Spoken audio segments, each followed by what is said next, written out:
Sit ready. Attention.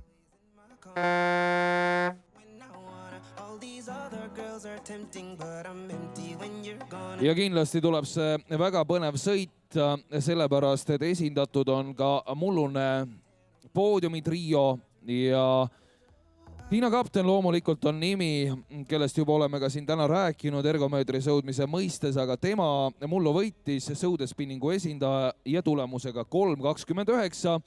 Reti Joandi toona teine Viljandi sõudeklubist 3.32,9 ja soomlanna Anja Veemann, kes ju ka täna siin stardis on ja esindab Smarki sõudeklubi, tema siis oli mullu kolmas tulemusega 3.39,7. Aga selles sõidus on tegelikult kõik eelmisel aastal osalenud sportlased pluss veel enamgi. 4 osalejat on juures võrreldes eelmise aastaga, nii et kokku 12 osalejat ja siin on ka praegu näha, kuidas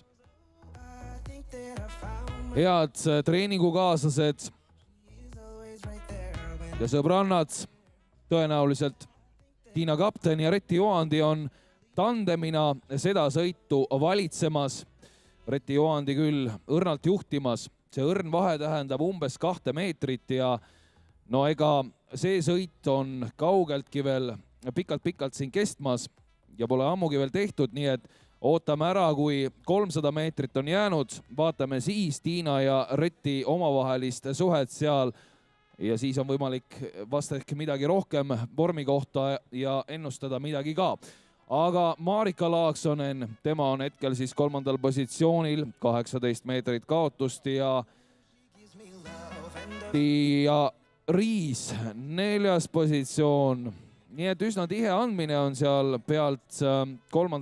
või pealt 2. kohta, nii et aga hetkel me jah näeme, et Tiina Kapten ikka see 3 või 2 meetrit Reti Joandiga on vahe sees, Joandi juhtimisel minnakse Viljandi või Pärnu, vabandust, Tallinn, noh, tinglikult võib öelda ka Pärnu, sest et minu teada on Kapten olnud Pärnus ja sõudmisega seal ka tegelenud, aga nüüd esindab muidugi sõudespinningut ja Tallinna linna.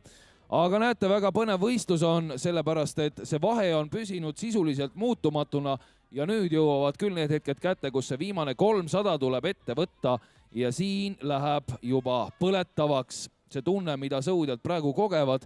Võib arvata, on tõesti selline nii-öelda sildu põletav, see on valu, see on higi, see on pisarad.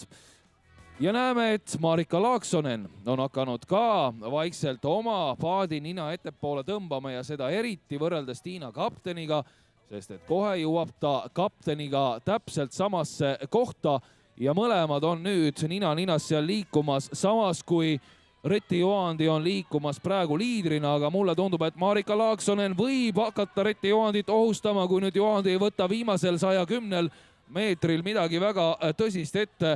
Vahe on vähenenud 7 meetrini, 6 meetrini ja kas nüüd on distantsil veel piisavalt pikkust, et Marika Laaksonen jõuaks Reti Joandile järgi ja tema positsiooni ohustada. Küll on aga selge, et Tiina Kapten ei korda mullust edu ja siin me näeme tõesti väga põnevat võitlust ja täiesti ettearvamatu ja ei siiski õnnestus Reti Joandil 3.28,8-ga see sõit võitja ja Marika Laaksosele 3.29,2, nii et Marika tegi väga raskeks Reti elu, aga pakkus kõikidele siin viibijatele tohutut põnevust. Tiina Kaptenile palju õnne, 3. koht 3.32,3 ja sellega siis jõuab ka poodiumile nii nagu mullugi.